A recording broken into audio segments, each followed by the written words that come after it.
Chaim d'abord. Donc, vous savez qu'on va commencer un nouveau Sefer Shemot, le livre de Shemot, Parashat Shemot.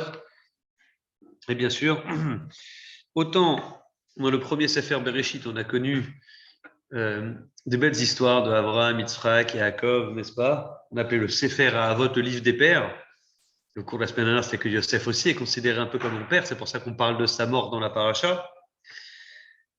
Arrive le Sefer Bereshit et c'est un autre livre très intéressant, très bizarre, la fameuse sortie d'Égypte, même la galère d'Égypte jusqu'à la sortie d'Égypte. Et on retrouve dans cette paracha, bien sûr, une certaine dureté, un moment de tristesse. Et même les chefs comme Moshe, on ne les voit pas douter, mais on les voit en train de poser des questions et se rebeller contre Dieu, comme on verra dans la fin de la paracha. Lama areota la amazé, pourquoi fais-tu du mal à ce peuple-là?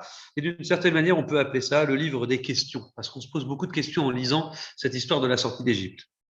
Un jour, un grand maître qui a vécu il y a à peu près 150 ans, s'appelle Octave Sofer, le fils du Khatam Sofer. Il est ici, donc c'est vraiment un monstre en études de Torah. Et un jour, il avait une question, mais très très forte en Guémara, et puis il ne savait pas, il réfléchissait, il s'est demandé à son maître, plein de gens, personne ne lui répondait. Il est parti demander à son père. Son père, c'était le Khatam Sofer. Et il dit, papa, réponds-moi, comment ça se fait que c'est écrit comme ça, alors que j'ai appris comme ça? Et bon, une vraie contradiction importante. Le père, il dit, écoute, j'ai besoin de réfléchir à la réponse. Bon. Alors, le fils, c'est bon, papa, il va me rappeler, il va ouvrir un peu les livres, il va me rappeler dans 1 heure, 2 heures. Les jours passent. Et puis, au bout d'une semaine, le père, il rappelle son fils, il dit, viens, mon fils. Alors, il lui dit oui. Et il commence à lui parler, il donne une réponse un peu bateau, comme on dirait aujourd'hui, hein, une réponse bateau, une réponse simple. Il dit, papa, bon, ok, intéressante ta réponse, bon, mais une réponse simple, efficace, mais pourquoi tu as pris autant de temps pour me donner la réponse? Tu n'aurais pas pu me la donner plus tôt, parce que c'était assez une réponse un peu simple. Elle lui a dit, non, c'était pour t'apprendre quelque chose. C'était pour t'apprendre quelque chose dans la vie. Elle lui dit quoi? Il lui dit, je voulais juste apprendre un truc très important, c'est que dans la vie, dans son judaïsme, c'est facile d'avoir des questions, n'est-ce pas? C'est facile d'en avoir, et des réponses, on peut les trouver. Mais avant de les trouver, il faut savoir vivre avec ces questions sans faire d'histoire. Donc, tu as eu une question, elle était très forte, mais au-delà de ta réponse, ce qui est plus important, c'est de savoir vivre avec sa question. Il ne faut pas trouver une réponse tout le temps à tout. Il ne faut pas que toute ta construction personnelle que tu as faite pendant 50 ou 100 ans dans ton judaïsme soit bloquée à cause d'une question. On peut avancer malgré les questions. Et ça, c'est un sujet très important, très intéressant. Donc, comme on verra après, on va essayer de parler dans un premier temps, un petit point rapide sur la paracha et la différence vraiment idéologique entre Moshe, bien sûr, et Paro. Depuis la naissance de Moshe jusqu'à la fin pratiquement de la paracha, on verra vraiment une différence fondamentale entre ces deux personnages qui se connaissaient, ils ont grandi ensemble, et pourtant on va voir que tout va tourner autour de l'eau. Tout va tourner autour de l'eau. Et c'est un vrai problème parce qu'on est étonné quand on voit la naissance de Moshe depuis donc sa naissance. Où est-ce qu'il va naître, Moshe? Donc, en Égypte. Paro, ce jour-là, il a pris une décision, c'était de faire quoi? Comment dire? Il avait pris la décision de coincer et de jeter tous les enfants dans le Nil. Pourquoi il a fait ça? Pourquoi Paro, il a voulu jeter tous les enfants dans le Nil? Est-ce que vous avez une idée de réponse? Hein? Il avait une prophétie de ces trucs comme quoi il allait avoir. Ouais, il a eu une prophétie. C'est pas une prophétie, il a été magicien, Paro. La question, c'est ok, mais s'il demande à ses soldats de tuer, pourquoi il ne demande pas à ses soldats de tuer les enfants? C'est tout simple. Mais pourquoi tu as besoin de les jeter? Alors, dans ce cas, pourquoi les filles, tu les laisses vivre? Les garçons, tu tues, mais les filles, tu laisses vivre. Deuxième question, pourquoi tu as besoin de les jeter dans le Nil? Je veux dire, un soldat qui rentre dans une maison comme un barbare et qui doit tuer maintenant des garçons, des petits bébés, dans ces cas-là, tu n'as qu'à juste les. Tu as des manières plus efficaces et plus rapides de tuer quelqu'un que d'attraper un enfant, faire des kilomètres et le balancer dans un île. C'est très intéressant. Vous comprenez la question? Comme si qu'il y a une différence, comme si qu'on retrouve. C'était important pour Paro de jeter les enfants dans l'île. Mais recommençons la paracha depuis le début jusqu'à la fin. Donc la paracha nous raconte que bien sûr les Béné Israël arrivent en Égypte, ils étaient 70 et ils vont sortir d'Égypte. Combien vont-ils être? 603 550 hommes. C'est énorme. Est-ce que Dieu il a tenu sa promesse? Oui, Hachem il a promis à Abraham que tu auras une grande descendance. C'est exactement ce qui s'est passé. Donc voyons la suite de la paracha. Paro, depuis le début, au départ, les Juifs vivaient très très bien en Égypte. Ils se sont installés. Pendant toutes ces premières années, tout allait très bien, dans le meilleur des mondes. Et puis, un beau jour, Paro, Vayakom Melech Hadash el Mitzrayim, un nouveau roi arrive en Égypte et il prend la décision de faire quoi? Des décrets contre les Béné Israël. Quel est l'objectif principal de Paro à ce moment-là? Si on demandait à Paro, la Torah elle parle, elle nous dit ce qu'il dit Paro. Qu'est-ce qu'il a Paro? Pourquoi Paro d'un coup vient cette idée folle d'asservir les Béné Israël et puis ensuite tuer les garçons? Pourquoi? Comment? Par le nombre. Il dit, c'est les mots du Passouk. Il te dit, on a peur, on s'inquiète, ils deviennent trop nombreux. Ils avaient plein d'enfants, les Juifs, d'accord? Donc, si demain il y a la guerre, ils vont se joindre à nos ennemis. En gros, on appelle ça la 5e colonne. C'est la 5e colonne. Donc, Paro, il a un objectif, c'est d'asservir les Béné Israël, dans un premier temps, pour leur demander, d'abord, il aurait voulu qu'ils s'assimilent. Donc, il voit qu'ils ne s'assimilent pas complètement. Ils s'assimilent, mais pas totalement. Donc, il dit, on a un problème. Pour ça, il faut stopper leur natalité. Comment on fait pour stopper la natalité? C'est simple. Tu mets l'homme au travail depuis 5 heures du matin, tu le réveilles, tu le mets au travail jusqu'à minuit. Après, tu laisses rentrer chez lui, il lui reste 3 heures pour dormir, bonne chance. Là, crois-moi, la natalité, elle va diminuer naturellement. Et il s'avère que quand les Égyptiens, ils étaient durs, plus ils étaient durs avec les Hébreux, plus Hachem faisait un miracle, la natalité, elle fonctionnait. Le peu qui arrivait, ben, ça marchait très très bien.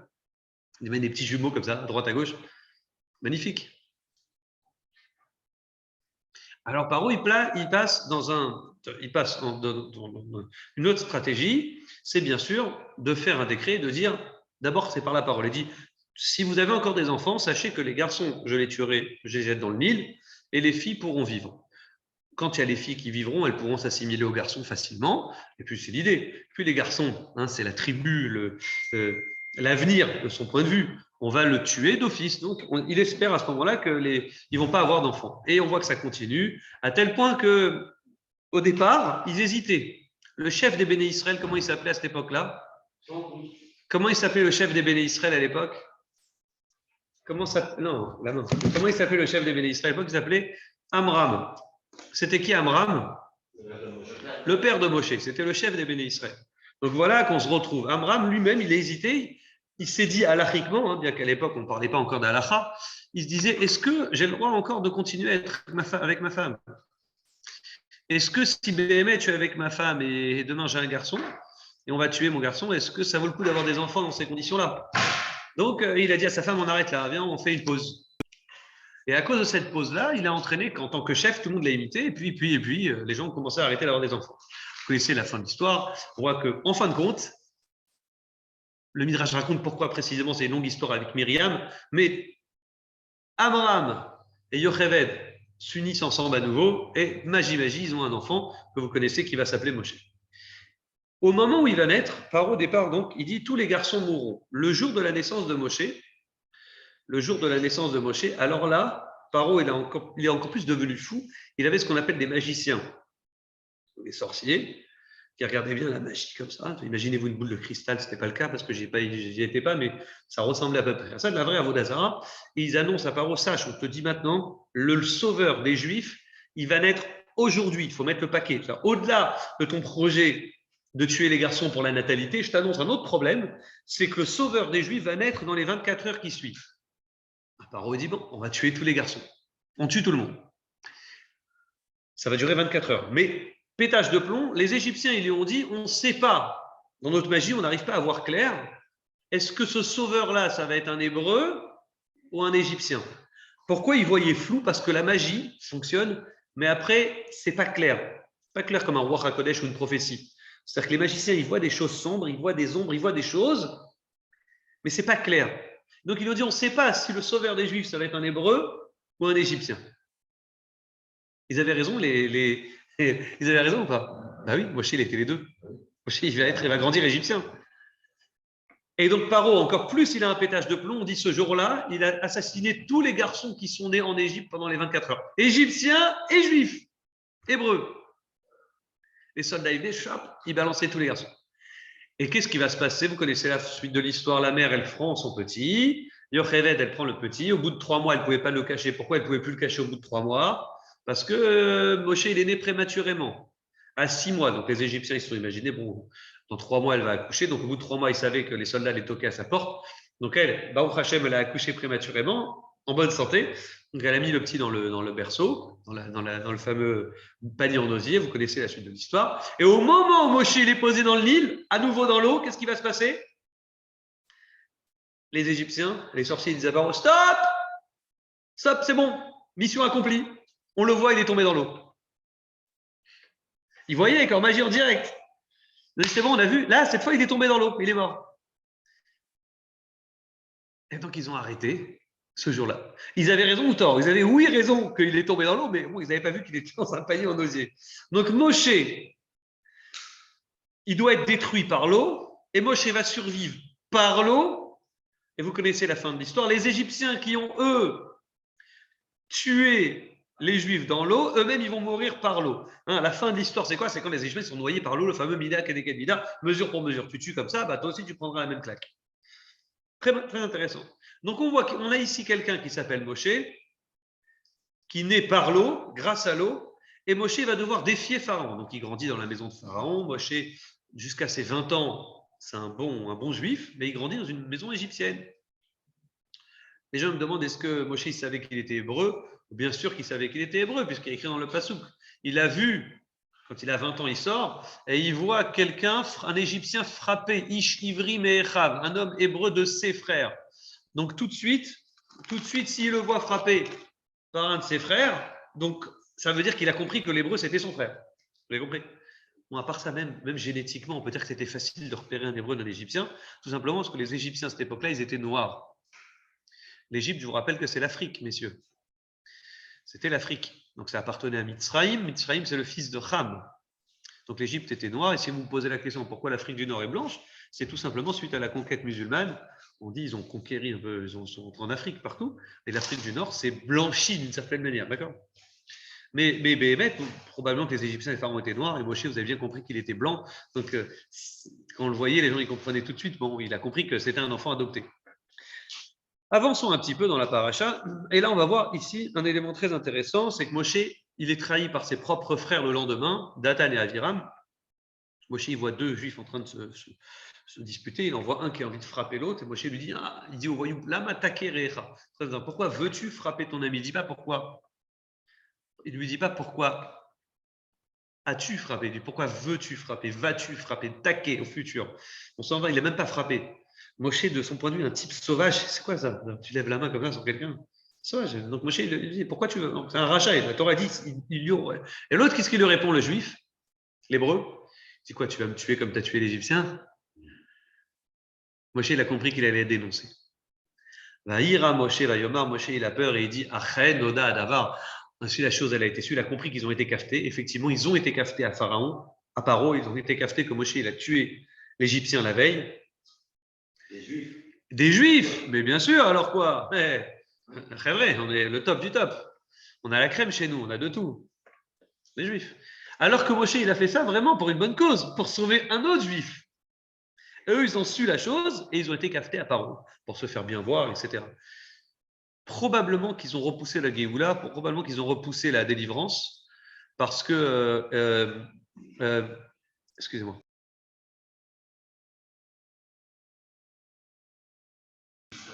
Donc je vous disais, probablement, et là c'est très intéressant ce point-là, qu'ils ont repoussé la Géoula à ce moment-là. Il y a une très belle sikha du Rabbi qui explique que Moshe ramène au nom de notre Rashi, le Rashi ramène au nom du Midrash, que Moshe, quand il a su qu'on lui a cafeté, que le juif avec dédain, il lui répond, quoi, tu vas me tuer comme tu as tué l'Égyptien? Moshe, il s'est dit, maintenant je comprends qu'ils ne sont pas aptes à être libérés. Et pire que ça, l'esclavage, je me suis toujours posé la question, pourquoi les Hébreux, c'est le seul peuple qui est esclave en Égypte en tant que peuple? Il y avait probablement des esclaves, mais un peuple entier esclave parmi les 70 nations, il n'y en a qu'un, c'est les Hébreux. Moi, j'ai dit, je ne me suis jamais compris pourquoi spécialement mon peuple doit souffrir. Et Rachid ramène au nom du Midrash cette phrase très dure, il dit, maintenant je comprends pourquoi il doit souffrir, pourquoi il doit être des esclaves en Égypte, quand il a compris qu'eux, ils ont fait la Lachon Hara. Alors, qu'on se mette d'accord sur le terme Lachon Hara, parce qu'on ne va pas être d'accord toujours. Bien sûr qu'il y a des règles de Lachon Hara au nom du Chafetz Chaim, ça veut dire quoi? Lachon Hara, il y a beaucoup de barrières qui ont été mises par les Chachamim, mais tant mieux. Mais le Lachon Hara, ça veut dire quoi? Le principe, c'est balancer quelqu'un, n'est-ce pas? Dire du mal de quelqu'un avec l'intention de le nuire. D'accord? Le type va parler avec sa femme, il lui pose des questions. Comment il a fait? Il est gentil avec toi au travail, pas gentil? Bon, t'es tranquille, tu lui parles, tu commences à lui raconter. Qu'est-ce qui se passe? Est-ce que ça rentre dans le critère de la Shonara? Non, elle te parle, pose des questions, on veut savoir, on vous discutez ensemble. C'est pas le Lachonara que la Torah, elle voit celui de Moshe. C'est la Shonara, une mauvaise langue. C'est-à-dire, tu vas dire des choses qui peuvent être vraies sur quelqu'un à d'autres personnes avec l'intention de le nuire. Vous comprenez? Tu es au courant, lui, il a fait, il a trompé sa femme. Ah, je ne raconte pas, je raconte tous les détails, tu vas tomber par terre. Peut-être tu le tues. Que ça soit vrai ou faux, tu le tues. Ouais, mais tu as l'intention de le nuire. Maintenant, quelqu'un t'appelle, te dit allô, dis-moi, Fred, est-ce que tu connais cette personne parce qu'il fréquente ma fille? Je ne sais pas comment c'est, etc. Je ne sais pas ce qu'on. Le type, il dit écoute, voilà, j'ai entendu ça sur lui, mais il n'a pas l'intention de le nuire à ce moment-là. Tout ça, c'est une question de Kavana. D'accord? Ça se fait avec Rochma. Mais là, les deux types-là, ils ont été cafetés à Paro pour faire du mal à Moshe. Tu comprends? Pourquoi Moshe, il s'est dit à ce moment-là, je comprends peut-être pourquoi il ne doit pas être libéré. Pourquoi il ne mérite pas d'être libéré? Je ne comprends pas. Les Juifs, c'est des idolâtres. Moshe, il n'a pas dit oh mince, ils sont idolâtres, ils ne vont pas être libérés. Comme si que le Lachon Hara, c'est plus grave que tout. Alors qu'on pourrait très bien envisager que la Avodah Zara, c'est très grave. Rappelez-vous, je vous avais fait un cours sur Avodah Zara, les mariages interdits et le crime. Moshe, il n'a pas dit oh mince, il y a des mariages interdits. Peut-être qu'il n'y en avait pas déjà. Mais Moshe, il n'a pas tapé sur la Avodah Zara, alors que c'est une avéra grave. Vous allez me dire quoi? Les Juifs, ils ne faisaient pas Avodah Zara en Égypte? Les Juifs, ils étaient comme les Goïms, sauf la tribu de Lévi. Mais les Juifs, à ce moment-là, ils étaient idolâtres au même titre que les Égyptiens. Ce fameux Midrash qui raconte que quand la mer devait s'ouvrir, Hachem, il demande à la mer de s'ouvrir. Hachem, la mer pose une question juste. La mer, elle est juste, n'est-ce pas? Les anges dans le ciel demandent à Dieu, mais pourquoi, bon sang, qu'est-ce qu'elle a fait? Pourquoi spécialement, eux, je dois sauver et eux, je dois noyer? Maïlou Ovdei Avodazara, fais-nous Ovdei Avodazara, de même que ceux-là, ils font de l'idolâtrie. Ceux-là aussi, ils font de l'idolâtrie. Est-ce que tu comprends ce que je veux dire? C'est-à-dire que, extérieurement, avant qu'ils reçoivent la Torah, les Juifs étaient comme des Égyptiens. Et la vraie question, c'est pourquoi ils doivent être libérés? Qu'est-ce qui fait qu'eux, ils doivent être libérés? Ceux-là, ils doivent survivre et ceux-là, la mer doit les noyer.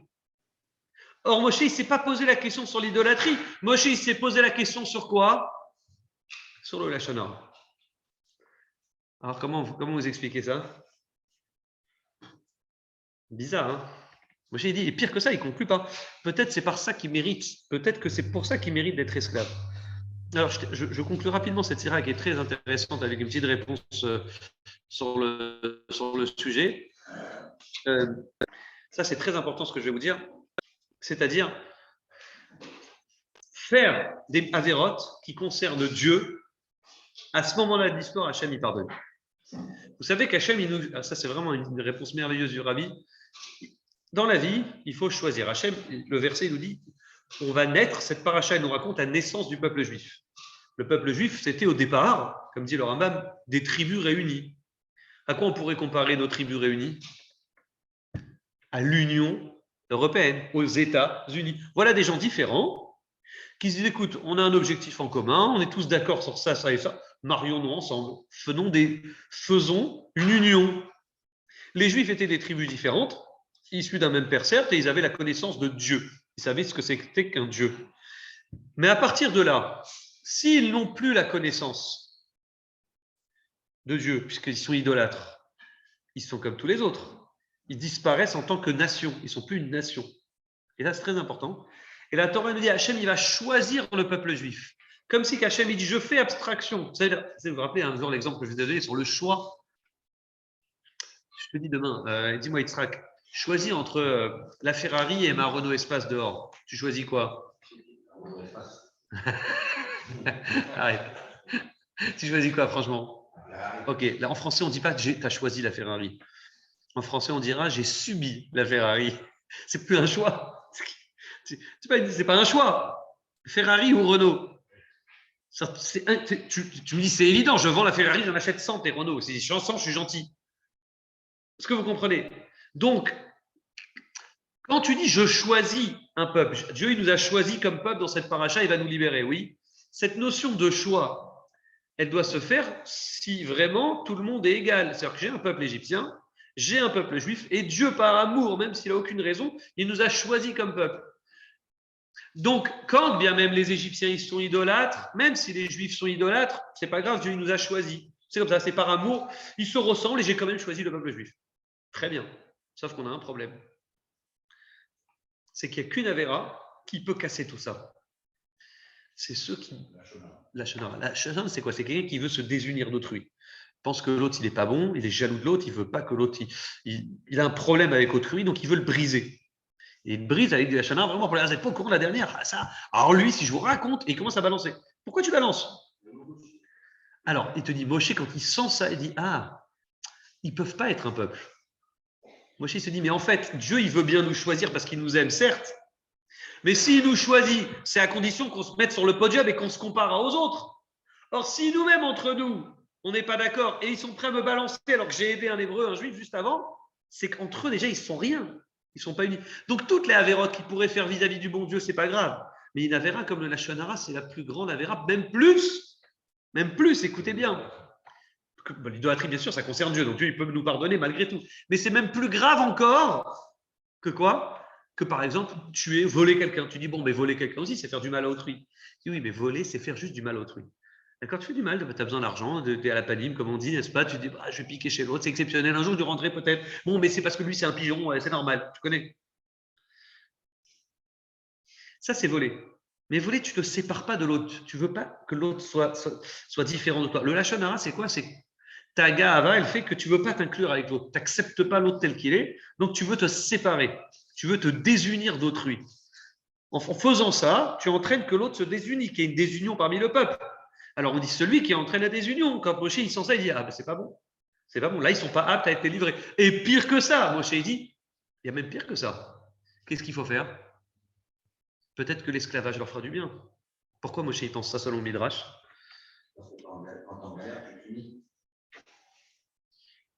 Extra, franchement, c'est exactement ce qu'il dit. Mais c'est très rare que le Rabbi dit des mots très durs. Il dit en fait, c'est la ga'ava. Qu'est-ce qui fait qu'un homme il a envie de se désunir d'autrui, il humilie les autres, il écrase les autres? C'est qu'il se sent supérieur. Et là, ce qu'on appelle une ga'ava. Il est tellement ga'ava, tellement il pense que c'est le meilleur que tout. Le type, il s'enrichit. Prends l'exemple du type tellement riche. Alors, il y a des riches malins. Mais le type, il est riche que la richesse leur monte à la tête. Il pense que les autres, c'est des blacks, comme on dit. Tu vois. Donc, qui ils sont? Je veux parler avec eux. Combien t'as? Après, on discute. Il dit, quand tu as atteint ce niveau-là, c'est la ga'ava qui t'a mis dans cette situation-là de te désunir d'autrui. Tu sais à quel moment ils vont se rappeler qu'ils sont tous pareils? Ils vont être tous dans la gadoue, en train de fabriquer des briques. Il n'y a plus d'argent, il n'y a plus rien, tu n'es rien. Tu es à peine si on t'appelle un homme et tu es là avec l'autre, en train de copain et tout, en train de travailler. Crois-moi, tu ne fais pas ta gaba à ce moment-là. Tu dis, bon, ouais, moi j'ai fait 2 briques, on a fait une. Vous vous aidez mutuellement et vous redevenez là. Le fait d'avoir été écrasé, mais bien écrasé, il dit c'est ça qui prépare le peuple juif à être ce qu'on appelle un peuple pour pouvoir être sauvé. D'ailleurs, j'ajoute un chidouche, et écrit juste après cet épisode-là, où Moshe il est chassé d'Égypte, il doit s'enfuir parce que Paro veut tuer Moshe, parce que Moshe a tué un Égyptien. Il y a des lois en Égypte, c'est pas n'importe quoi. Tu as tué un homme, c'était comme aujourd'hui, quoi. Il y a la guillotine. On devait tuer Moshe par l'épée. Moshe il s'enfuit. Juste après que Moshe il s'enfuit, question culture, combien de temps Moshe va disparaître des radars?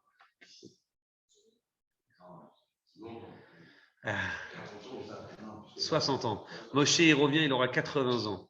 Quel âge il avait Quel âge il avait Moshe quand il est parti? 20 ans.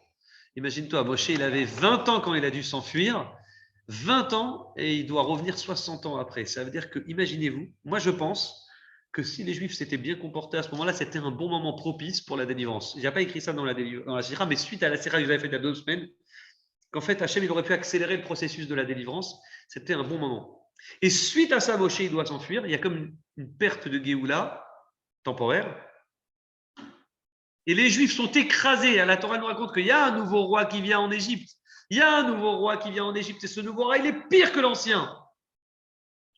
Il va écraser, massacrer les Juifs à tel point que là, il va tellement leur faire du mal plus que l'ancien roi. Là, vraiment, il n'y a plus de data et Aviram. Il n'y a plus de méchants qui vont cafeter à Paro. De départ, ils pensaient qu'ils avaient encore une carte à jouer, tu vois. Après, ils ont vraiment compris que Paro était méchant avec eux. Ils ont écrasé. Moshe, il va revenir quand ils ont prié Dieu, Dieu, sauve-nous. Là, Moshe, il va revenir. Et donc, c'est la fin de notre paracha. Deuxième partie du cours, et là, c'est les 15 dernières minutes. J'attire votre attention sur cette partie-là qui est très intéressante. Moshe, il revient. À quel endroit Moshe il doit revenir? Hachem, il lui dit, à nouveau, l'eau réapparaîtra. C'est quoi l'histoire de l'eau? Moshe, c'est le contre-pouvoir de Paro. Paro, c'est quoi? Pharaon, c'est le Nil. Il disait, je suis un dieu. Et je suis le dieu du Nil. Moshe, il vient, il va naître par le Nil. Paro pensait qu'il allait mourir et il est né par le Nil, d'une certaine manière. Moshe, il va grandir chez Paro. Un ou deux Paro, il a dû connaître probablement deux pharaons. Il va être chez lui, il va devoir s'enfuir. Et quand il revient, à quel endroit Dieu lui dit, va voir Paro?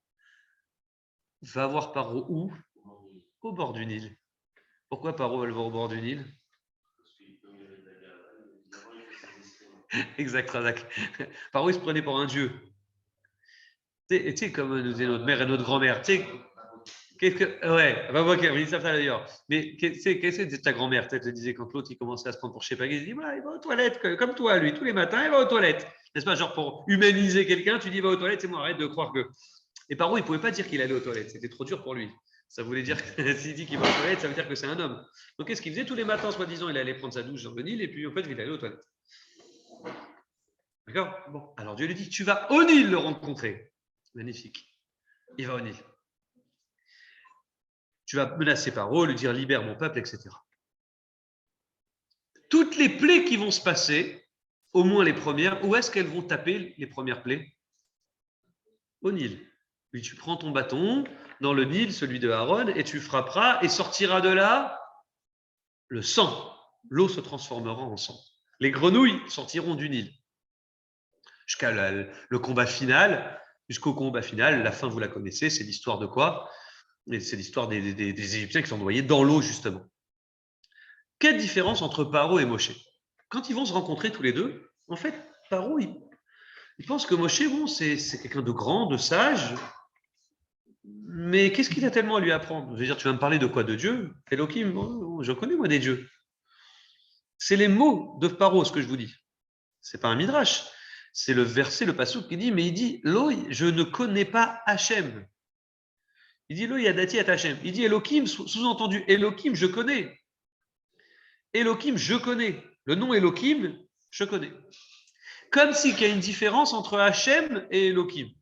Qu'est-ce que Moshe vient apprendre à Paro? Il vient apprendre à Paro qu'il y a ce qu'on appelle, pas juste Elohim, comme toi tu connais Paro, mais il y a une notion de Hachem.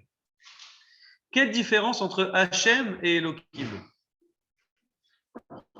Quelle différence entre Hachem et Elohim? Hachem, c'est ce qu'on appelle, écoutez bien, c'est le nom d'Hachem, c'est quoi? Yud, He, plus tu ajoutes le Vav et le He. C'est quoi Yud et Vav He? C'est le nom d'Hachem que vous connaissez. D'ailleurs, on n'a pas le droit de le dire. On ne dit pas G-O-A-1, on dit Hachem. Mais ce nom Yud Ke Vav Ke, c'est en fait, c'est les lettres qui se font Aya, Ové, Ié. Aya, il était, Ové, il est, au présent, Ié, il sera. Comme si on a une force qui est hors du temps, hors espace-temps. Hors espace temporel. Ce qu'on appelle Hachem, c'est quelqu'un qui n'est pas dans la nature. Elohim, que vous connaissez, Elohim. Elohim aussi, ça veut dire Dieu. Mais quelle différence entre Hachem et Elohim? Non, alors, attends. Razak. Bon, mais ça, c'est juste ce que tu dis. Mais attends, je reviens sur ça juste après. Elohim, si on te demande la définition de Elohim, ça veut dire Dieu tel qu'il est dans la nature. Elohim, ça veut dire Dieu, mais tu vois bien que ça ne veut pas dire que Dieu. Elohim, ça peut se traduire dans la Torah aussi par un chef, un juge. Tout ce qui est un patron, on l'appelle Elohim dans la Torah. C'est dans la paracha de cette semaine. Il y a un pasouk où Hachem il dit à Moshe, alors attendez, ça va le retrouver comme ça rapidement, hop, je note. Hachem il dit à Moshe, va libérer mon peuple.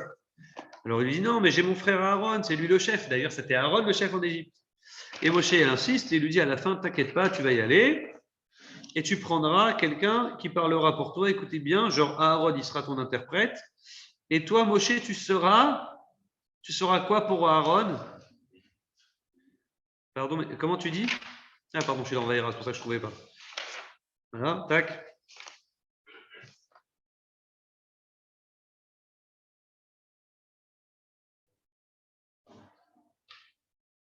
Voilà.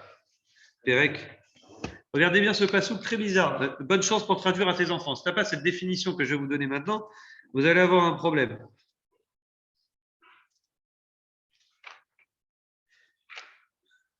Vedji, alors, du Bartaïla, tu parleras à Paro, etc. Et moi, je serai avec ta bouche pour parler au pharaon. Vedji Berou Lechaela, mais lui, il parlera au peuple, qui lui, à Aaron. Donc tu me parles de Aaron, t'inquiète pas, Aaron, il sera en bon terme avec toi, il parlera pour toi au peuple. Il n'y aura pas d'histoire. Oui, l'épée, lui, il sera pour toi une paix. C'est quoi une paix? Une bouche. Et traduis ça à tes enfants, on va rigoler. Veata, et toi, Moshe, Tielo, tu le seras pour lui, les Elohim. Tu seras pour lui un Dieu. Moshe, tu deviendras un Dieu. On est chez les fous ici, les hommes deviennent des dieux. Et quoi, toi, tu seras pour lui un Elohim? Elohim, traduction, ça peut être un chef. C'est un patron, un boss, un cerveau. D'ailleurs, c'est à ma gaffe, je le dis, c'est très intéressant qu'on a toujours vu dans la Torah une fraternité qui finit mal. Tous ces frères Bereshit, on a vu le grand frère qui passe à l'as par rapport au petit frère, toujours. Depuis le début de l'histoire, Caïn, Evel, le grand frère il rate, le deuxième il est jaloux donc du petit frère, il le tue. Après le d'autre frère Chet, le fils de Adam et Chava, qui va être un tzaddik. Noach, on a bien sûr Ham par rapport à Yéfet, n'est-ce pas? On a vraiment Ham et Yéfet. On a dans la Torah d'autres enfants comme Yitzhak et Ishmael. Ishmael le premier, c'est lui qui rate, Yitzhak c'est le tzaddik. Esav et Yaakov, Esav le premier, Yaakov c'est le meilleur. Chez les enfants de Yaakov eux-mêmes, Réhouven, le premier aîné, c'est pas le gagnant c'est Yosef, le deuxième aîné de Rachel. Chez Yosef même, il y a deux garçons qui sont Ménaché et Ephraïm, c'est qui le premier Ménaché? Mais le gagnant, c'est le deuxième Ephraïm. Et Moshe, il a comme une crainte comme ça, encore une fraternité qui va mal finir. Tu me demandes à moi de prendre la place de mon grand frère Aaron. Moi, je suis Moshe. Le petit frère, tu veux que je suis le cadet de mon grand frère Aaron de 3 ans. Prends mon grand frère. D'ailleurs, il est déjà le chef. Et c'est la première fois qu'on voit une fraternité qui est réussie dans la Torah. Dieu lui dit, t'inquiète, moi je connais Aaron, il ne sera jamais jaloux de toi. Pas seulement qu'il ne sera pas jaloux, il t'aidera et te soutiendra jusqu'à la fin. D'ailleurs, jamais on a vu une remarque de Aaron vis-à-vis de Moshe. Jamais, jamais, jamais. Donc voilà une fraternité qui finit bien. Le grand frère,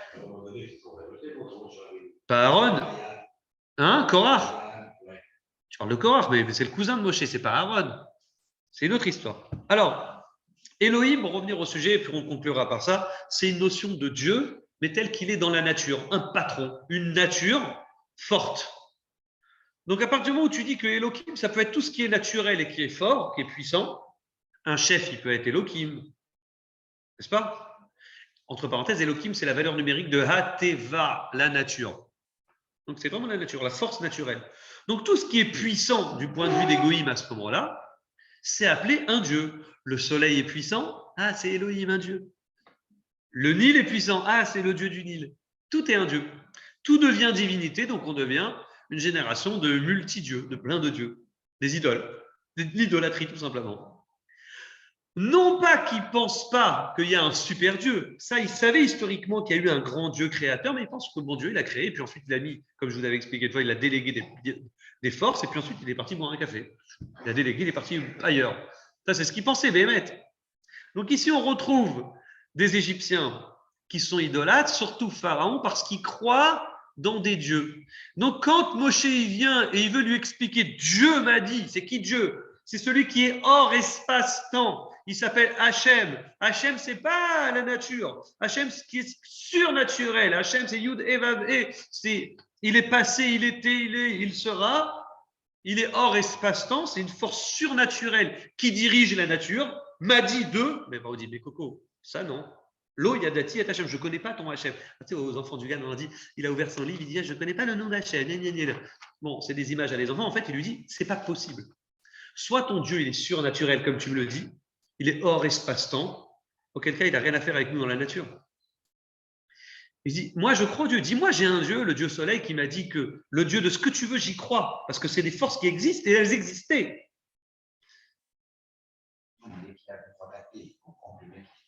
Ah, on reviendra sur les plaies, la paracha de semaine prochaine. Vous allez voir que les plaies, tu as raison, c'est des plaies pédagogiques.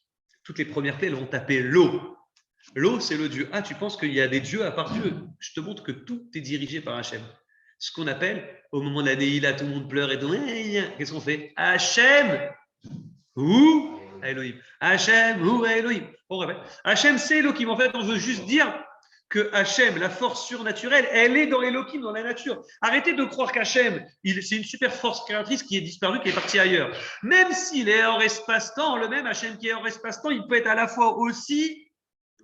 Il contrôle toute la nature, tous les Elohim, tous les petits chefs que tu penses que c'est des chefs. Hachem, il les contrôle. Le Nil, c'est Dieu qui dirige. L'eau, c'est Dieu qui dirige. Sauf que l'Égypte n'acceptait pas cette idée. Pourquoi? Parce que l'eau est justement dans le Nil. Tu n'as pas besoin de lever la tête pour prier Hachem d'envoyer la pluie. L'eau, elle est déjà là. Quand il y a la sécheresse, le monde entier venait en Égypte. Donc pour eux, le Nil est devenu une source de parnassa, une source d'argent qui leur monte à la tête et ils n'ont plus besoin de personne, on n'a pas besoin de Dieu, puisque la preuve c'est quoi là? C'est une force naturelle qui est là, un petit Elohim qui s'appelle le Nil, qui nous donne ce qu'il faut naturellement sans problème. Alors Moshe, qui est né par le Nil, il vient taper l'Égypte, le pharaon qui lui croit en la nature, en la force naturelle. Il ne croit pas dans cette force surnaturelle. Moshe, il vient lui prouver qu'il y a une force surnaturelle qui est plus forte que tout, et cette force, elle s'appelle Hachem. Il s'appelle le patron des patrons. Et c'est ça la notion de Hachem ou Elohim. Je vous l'avais déjà dit dans un cours, c'est très important que vous compreniez ce que je vais vous dire maintenant, parce que c'est la base du judaïsme. Shema Israël, Hachem, Elohim, t'as qu'à dire, et Shema Israël, écoute peuple juif. Hachem, Echad, Hachem, il est en faire quoi? Hachem, il est notre Dieu. Hachem, il est Elokeinu. Ben oui, Hachem, c'est notre Dieu. C'est quoi d'autre? Pourquoi on a besoin de dire Hachem, Elokeinu? La base du judaïsme, c'est de dire que non. Hachem, la force surnaturelle qui est surnaturelle, elle est Elokeinu. Elle est notre Dieu, c'est-à-dire qu'elle est notre nature. Tout ce qu'on voit sur terre qui est Elohim, la nature qui est Elokeinu, des choses importantes pour nous. L'argent, la santé, tout ça, c'est Hachem qui décide. C'est pas juste les médecins, c'est pas juste l'argent qui gagne tout. Non, c'est Hachem qui décide tout. Le surnaturel est dans la nature. Mais Paro dit, mais c'est pas possible. Si ton Dieu est le surnaturel, il peut pas se marier avec la nature. Alors les plaies vont venir pour prouver à Paro justement que Dieu il est capable de diriger la nature. Et pour bien se rappeler ça, les Juifs toute leur vie, ils vont rentrer dans un premier temps en Israël. On raconte pourquoi la différence. Tous les commentateurs disent pourquoi en Israël, l'eau elle tombe du ciel alors que les Égyptiens ils ont un bonheur, c'est l'eau qui est naturelle dans le Nil. Pourquoi on a besoin? Nous, on a 3 gouttes, on a le lac qui commence à baisser. Tout. Hachem il veut. Hachem il veut. Rappelle-toi qu'il y a un bon Dieu. C'est un cadeau que je te fais. Toi, tu vas difficilement tomber dans l'idolâtrie. C'est-à-dire que tu vas être en galère. Le gars, quand il va être en galère, lui, il aura toujours des petites choses qui vont lui rappeler, t'inquiète, bon, il y a ça qui va m'aider, il y a ça. Il aura toujours une autre croyance qui va faire qu'il n'a pas besoin de prier. Un juif, quand il est en galère, on te dit, t'inquiète pas, on va te forcer à lever la tête au ciel. Tu n'as pas d'eau, cherche pas, creuse pas, tu n'auras rien. Tu vas creuser, tu auras encore du sable, et encore, et encore, et encore. Tu veux prier, lève la tête au ciel. C'est une des différences entre les animaux et les humains. Pourquoi les animaux, on dit, ils sont à 4 pattes, ils ont la tête vers le sol. Une des grandes différences, je me rappelle plus, j'avais lu ça, je crois que c'est Maral de Prague, j'ai un doute. Et Hachem, il a fait que l'homme, il est sur 2 pieds et il a la tête droite en haut. Les animaux, tu vois, leur tête, elle est équivalente. Ils sont tous créés que la tête, elle est équivalente aux autres parties du corps. Même le chimpanzé, même le singe, on croit, pas du tout. Il est quand même à 4 pattes et il est courbé. Pourquoi? Parce que l'homme, la différence avec l'animal, c'est que l'homme, il peut tout le temps lever la tête au ciel. Se rappeler qu'il y a une force au-dessus de lui. Que la bête, tant qu'elle mange, la nature, elle ne pense pas à Hachem, tu comprends? Naturellement, elle mange ce qu'il y a, elle est attachée à la terre, elle pense qu'à la terre, qu'elle pense qu'à manger, dormir, et c'est tout. Il n'y a pas de force au-dessus. Que l'humain, il est créé avec la possibilité de lever la tête et prier vers Hachem. Et c'est exactement le peuple juif. Donc Hachem, il vient demander et rappeler à l'Égypte, il y a un Dieu qui s'appelle Dieu, une force surnaturelle. Agave, je vous dis, en histoire, je crois que c'est Toutankhamon, mais j'ai un doute. Les Égyptiens racontent qu'il y a eu un pharaon fou, donc le pharaon fou. Je crois que c'est Toutankhamon, mais vérifié. On dit, on ne sait pas ce qui lui est arrivé. Il a commencé à défoncer toutes les idoles en Égypte. Alors, ça coïncide à peu près. Alors, à 100 ans près, ils disent. On ne sait pas si c'est à 100 ans avant, après. Mais moi, je suis sûr que c'est dans les mêmes dates. Parce qu'ils ne peuvent pas savoir à l'année près. Un pharaon fou qui a détruit, défoncé toutes les idoles, qui a cassé tout, et qui a dit qu'il y a un super Dieu et qu'il n'y a pas des divinités. Il a commencé à détruire toutes les divinités. D'une certaine manière, oui, on a réussi. Oui, ils ont réussi, exactement. Il a reconnu. Les pharaons, les Égyptiens ont appris ce que c'est la force divine. D'ailleurs, après la sortie des Juifs d'Égypte, on dit que l'Égypte a fait que tomber, dégringoler doucement dans l'histoire. c'est plus une grande nation. Ça veut dire que pourtant, c'est la plus vieille nation. Imagine, à 3500 ans, c'est fort, 4000 ans. Les Égyptiens, ils existent depuis 4000 ans. Et après, la sortie d'Égypte, les Égyptiens d'aujourd'hui, ce n'est pas les mêmes qu'avant. Bon, ça, c'est évident. Mais à part ça, on dit qu'ils n'ont fait que tomber dans l'histoire, dégringoler. Ils ont appris ce qu'ils devaient apprendre. Et de là, ça s'est estompé, ça s'est arrêté, ça s'est terminé. Donc, qu'est-ce qu'on apprend d'ici? On voit clairement la différence entre Hachem et Elohim. Moshe, qui vient du Nil de l'eau, il est là pour apprendre à Paro comment cette notion de plaie pédagogique, c'est-à-dire apprendre aux Égyptiens, comme on verra chaque plaie, les 3 premières plaies, elles ont pour objectif d'apprendre à Dieu, apprendre aux Égyptiens qu'il y a un Dieu. Et là, pour conclure avec ce que tu me disais tout à l'heure, ça va être la conclusion. Dans la Haggadah de Pessah, vous dites, on cite les 10 plaies, Tedam, Sfardea, Kinim, Arov, verset le 20, etc. Et tout d'un coup, vous dites, Rabbi Yehuda, Ayanoten, Bem, Simanim. Rabbi Yehuda a donné des Simanim. Super. Des signes. On s'imagine genre le truc, un code secret. Des Tsar, Adash, vous connaissez, par cœur. Be'achav. Et tu verses encore 3 fois. C'est quoi des Tsar, Adash, Be'achav? C'est les abréviations de Dam, Sfardea, Kinim. Adash, c'est Arod, Dever, Sherim. Be'achav, c'est Bara, Barbechocher, Makad, Bechorot. C'est les abréviations, les premières lettres. Donc tu coules 10 fois, après tu fais le 101, après tu fais les simanim. Pourquoi Rabbi Yehuda a donné des codes? Il a divisé ça en 3 groupes de plaies. 3, 3, 4. Pourquoi il a fait 3, 3, 4? Il a peur qu'on oublie. J'ai une manière pour te rappeler toute ta vie. Des tzach, hadash, be'achav. Non, on parle de Rabbi Yehuda, on ne parle pas.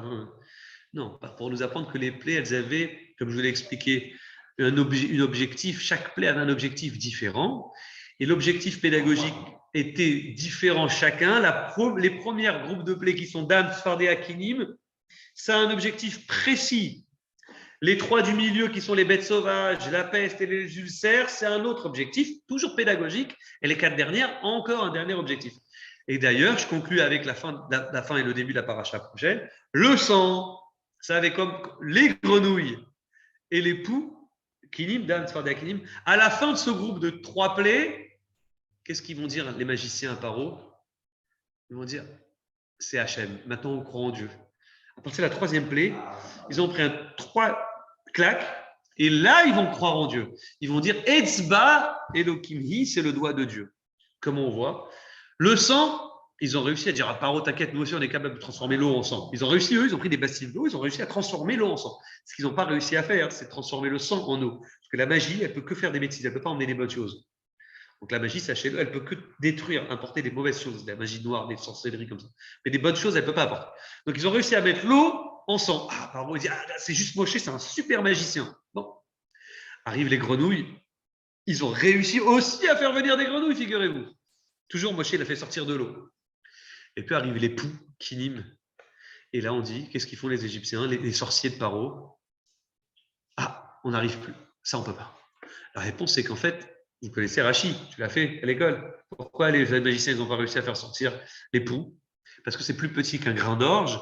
Et tout ce qui est plus petit qu'un grain d'orge, c'est tellement petit qu'ils n'arrivent pas à maîtriser ça ils ne peuvent pas maîtriser ça. C'est trop petit pour eux. Comme si ils sont limités dans leur pouvoir. Alors qu'Hachem, il est surnaturel, il a un pouvoir sur toute l'humanité, sur toute la matière. Donc même sur les poux, il a réussi à les faire sortir. Et là, les Égyptiens ont dit, ça c'est Hachem, Etzba Elohim. Jusqu'à la fin des fins, ça sera la paracha prochaine, où Paro, il va prendre une tannée. Mais là, la tannée qu'il va prendre, il va reconnaître vraiment Hachem, pas juste Elohim. J'espère que vous avez bien compris l'importance de la différence entre Moshe et Hachem.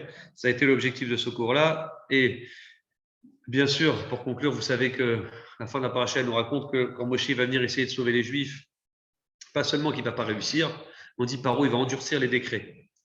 Paro, il va endurcir les décrets et Moshe il va se plaindre à Hachem, il va dire Lama, Reota, la Hamazé, pourquoi fais-tu du mal à ce peuple-là? Et on voit que les Juifs, plus ils vont être écrasés encore plus à cause de Pharaon, là ils vont faire sortir le meilleur d'eux-mêmes, ils vont prier Hachem, et là Hachem il dit à Moshe, maintenant t'inquiète pas, parachat semaine prochaine Vaïra va commencer les plaies. C'est-à-dire que jusqu'à la paracha de Shemot, il y a 0 plaie dans notre paracha. C'est juste la dureté. Moshe qui a envoyé le bâton qui se transforme en serpent, toute l'histoire que vous connaissez. Et quand Moshe il sort, au lieu que Paro il allège, il a un peu peur, il se désarme un petit peu vis-à-vis des Juifs, il endurcit encore plus ses décrets. Mais grâce à ça qu'il a endurci ses décrets, c'est là où les Juifs, en étant écrasés, leur gars va briser. Ils ont été pas bien, ils ont crié de tout leur corps, de tout leur âme à Hachem. Et là, Hachem, il dit à Moshe, t'inquiète pas, maintenant tu verras ce qui se passera. Maintenant tu verras les plaies qui commenceront dans la paracha de semaine prochaine. Donc de là, on apprend qu'il faut savoir toujours demander de l'aide à Hachem, de préférence avant d'être écrasé. Donc ça, c'est très important, savoir remercier Hachem dans tout temps et toutes circonstances. C'est une garantie pour la suite. Chers amis, je vous souhaite Shabbat Shalom et Good Shabbos.